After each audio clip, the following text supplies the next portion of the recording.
Once upon a time, in a faraway land, there lived a husband and wife who had long wished for a child. At last, their wish was granted, and the wife became pregnant. Now, next to their little cottage was a walled garden that belonged to a wicked enchantress named Mother Gothel.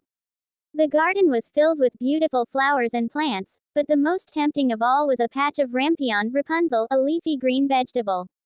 One day, as the wife looked out her window, she saw the delicious Rapunzel and craved it so badly that she could think of nothing else. Seeing his wife's distress, the husband sneaked into the garden at night and picked some for her. She ate it greedily, but her craving only grew stronger. So the husband returned to steal more Rapunzel, only this time, the enchantress caught him. "How dare you steal from my garden?"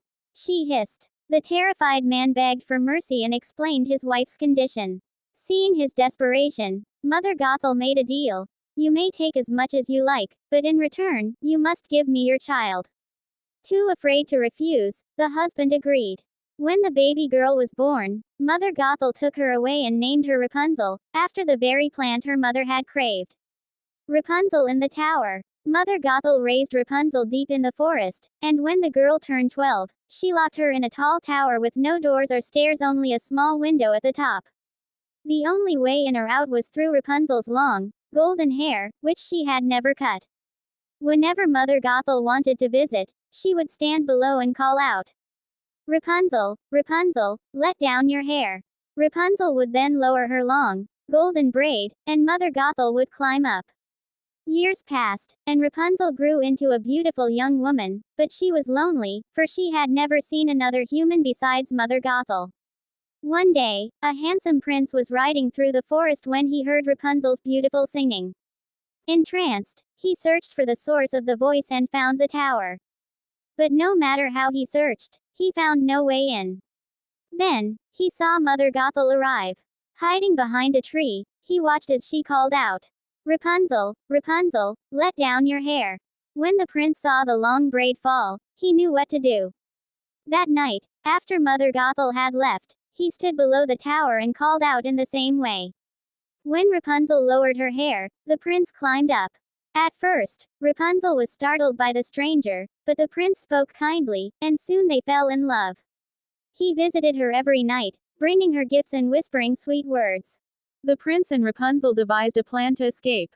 Each time he visited, he would bring a piece of silk, and she would weave them together into a ladder. But one day, Rapunzel made a mistake. While brushing her hair, she innocently asked Mother Gothel, "Why is it so much harder to pull you up than the prince?" Mother Gothel was furious. "You deceived me," she shrieked. In her rage, she cut off Rapunzel's long hair and banished her to a desolate desert. That night, when the prince came calling, Mother Gothel threw down Rapunzel's cut braid. Thinking Rapunzel was still there, the prince climbed up, only to find the furious enchantress waiting for him. "You will never see Rapunzel again," she cackled and pushed him from the tower. The prince fell into a bed of thorns, blinding him. Heartbroken and lost, he wandered through the wilderness, searching for Rapunzel.